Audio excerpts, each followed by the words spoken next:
Toy Story 5? Today, for the release of a brand new film, makes me want to revisit and talk about the series as a whole.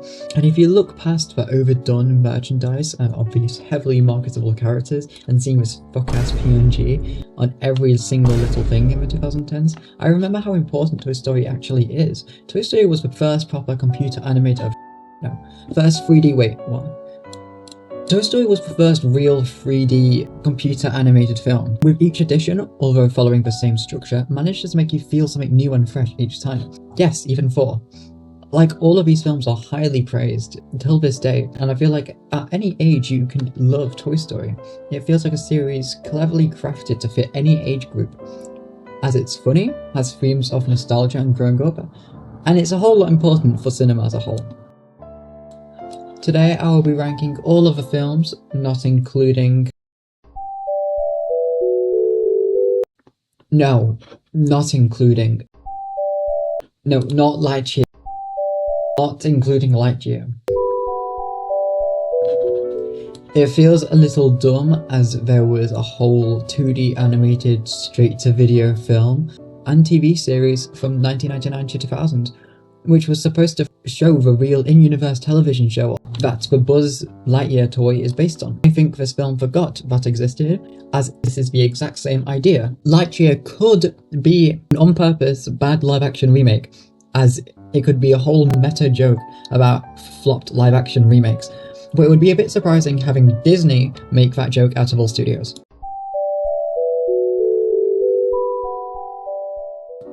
I didn't even watch this until Toy Story 5 came out, and I realised, oh, I need to catch up on this lore.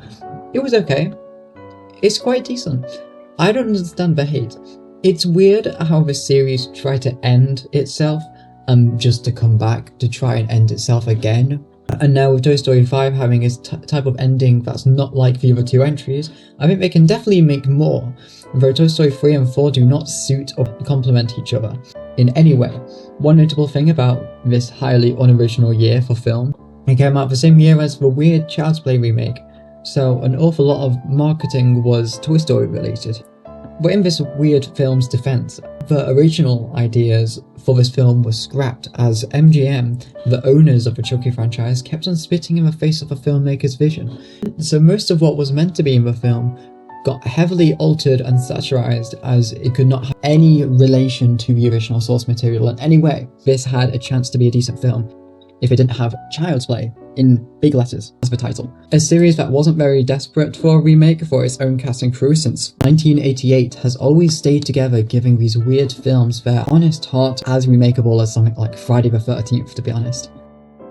Anyway, yes, Toy Story 4, it wasn't bad, it was just a little unnecessary, a little waste of money, waste of talent, waste of ideas,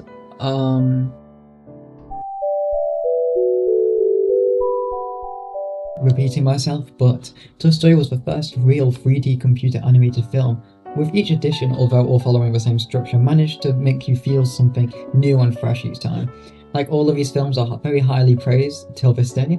I feel like any age group could enjoy Toy Story, as it's a series cleverly crafted to fit any age demographic, as it's very funny, has themes of nostalgia and growing up which anyone could relate to, and it's very important for cinema. I can't really say many new things about this film, that I can't just briefly mention when talking about other entries on this list. The main thing I love about this film is the aliens. As soon as I watched this film, I can't for the life of me remember which Toy Story I watched first, as I was not old enough for the first two to come out. But as soon as I watched this film, everything around me needed to be alien themed. There was something about these squeaky little knobby guys which left me fixated, which always reminds me every time I think of how real Toy Story merch kinda sucks. Like, come on Pixar, you have enough money to do better than this. Like, how did you release a whole claw machine and an entire Dr. Porkchop spaceship all before a film-accurate squeaky alien toy? Or a film-accurate Jessie and not one of those crappy Barbie ones that I grew up with, without horrible creepy eyes. Or a film-accurate gnome. The list goes on. I think the strongest emotionally driven film out of the 6 7 including Buzz Lightyear of Star Command, is Toy Story 5. In my opinion, not to say Toy Story 3 didn't also make me bored. Even as a child, I much preferred the original two.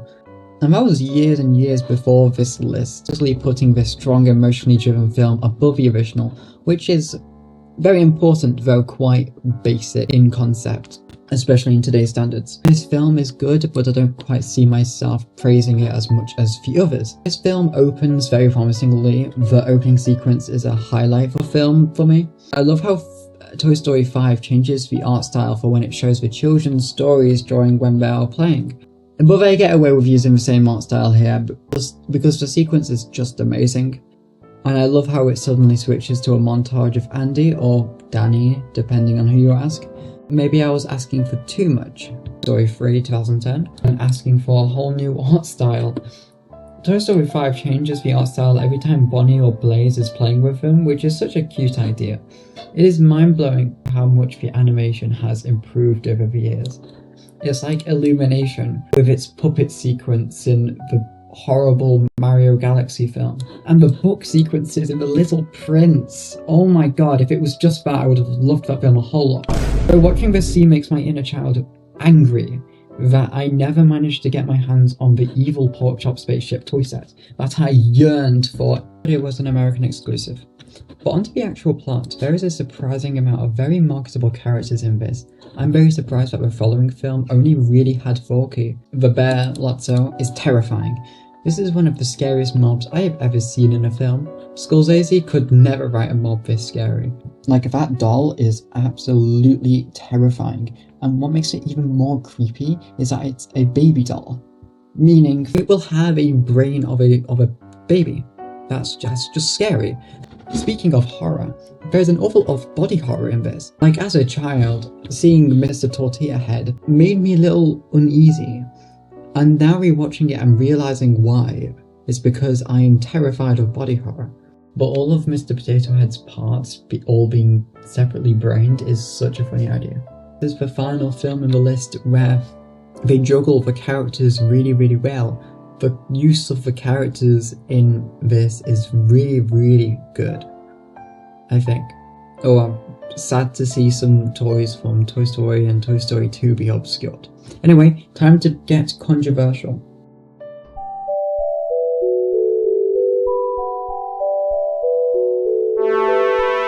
Perhaps recency bias, but I really enjoyed my multiple viewings of this at the cinema.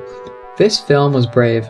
First of all, they tackle a contemporary subject, not exactly what the other 4 things have done, as they all seem to feel quite ageless. That contemporary thing being iPad children. This film made me realise I don't mind propaganda when it's against iPad children. Though it's still strong with the false perspectives again, perhaps I'm just going loopy, but I felt like every time it came from the perspective of the toys, most shots were frame within a frame, kind of making the world seem bigger, showing the toys how small they actually are, which I found quite cute. When Bonnie wakes up and sees her lily pad iPad dead, I would look down on her for being so technology dependent, but no, this is just my reaction when I realise my Nintendo Switch has not been charging. Especially if it's a Sunday. I need those turnips. Even when I was little, just replace that Switch with a 3DS, and even further back, a DS Lite. Maybe we're all as bad as Bonnie, who knows. I felt this film was brave again, as there is a lot of nostalgia bait, though I think it's deserved at this point. But also the pacing was especially atrocious. I really wanted some scenes to really breathe, as there are some really stunning scenes that I really wanted to take in, when my vision was actually blurry for how much I was crying at the scene when Jessie and Bullseye found the buried box underneath the tire string. I won't spoil the twist, you all have to watch it yourself. Just for the wonderful score to drastically change, with a sharp pan to Buzz and Woody stealing Jessie's show, just so they can swiftly move on with the plot. My least favourite scene follows shortly after that, actually. As throughout the film, there has been a build-up at basically stripping away any personality Buzz had left, giving him the only personality trait that he likes Jessie. He wants to marry Jessie. It was either that or make him have another existential crisis, so I don't mind as much. But did we really need to see him kiss? I wanted to cover the eyes of my Jessie doll that I took to the cinema. Although Jessie does come to realise how useful tech can be. Like, I do like the scene where she stops one of the techie toys after they say the word technical because, I don't know, she's sick of this woke bullshit. And she comes to be more open to the tech once she starts to realise how they can actually help. And she was rude to put them off like that. I also really like Snappy. They're adorable. I have a camera just like that with Hello Kitty stickers on. Wait, maybe I am the target audience of this propaganda. Not taking any opportunity to grow in its way of storytelling or themes. It's like they don't realise little old me, Maddie, who watched the first film at cinemas, and every single film since then, is now old and unk. When Despicable Me makes me feel old, I can always count on Toy Story to make me feel young again. Blaze is also an awesome character who I hope to see more of in the future. She has so much swag, and that has absolutely nothing to do with how I have those shorts, I have those boots, I have similar tops, I have similar necklaces. Expecting the merch of Toy Story to fall off shortly after Forky became so marketable. Like, I can't lie, I really want this new Lego set.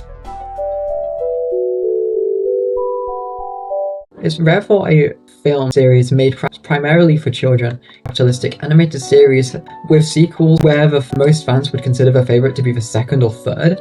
Like, that never happens. So far in this series, we are seeing regular people viewed as villains for the stories, and I love how these people are being viewed by the lens of the toys, where everything feels bigger and scarier than it actually is. Like, Sadie, he's just a child.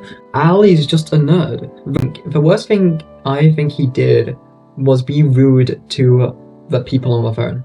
Like, even as a child, these scenes felt huge. Like, the lift scene, that was huge. The vent scene, the road scene, I love how Buzz was just guessing and getting everything right. It's forced perspectives in its storytelling, and I find that very clever. This whole film is awfully clever, using lighting to set the mood perfectly for each scene. A technique that this series hasn't lost through 3, 4, and 5, but is still being obscured, as well as the characters being really well balanced. Toy Story has a huge cast of characters. Some unfortunately get obscured into existence. Some get added each film, but sadly the more that get added, the less screen time and lines the pre-existing characters get. For example, the Rex and Ham treatment in Toy Story 5, which I was not a fan of. I'll try and not let that get to me. Speaking of, Rex is just autistic. Like, he gets excited over an interest of his and causes a car crash over that because he needs to show his loved ones this information. I think everybody knows the story about how Toy Story 2 was lost and then found again on somebody's computer who was working at home.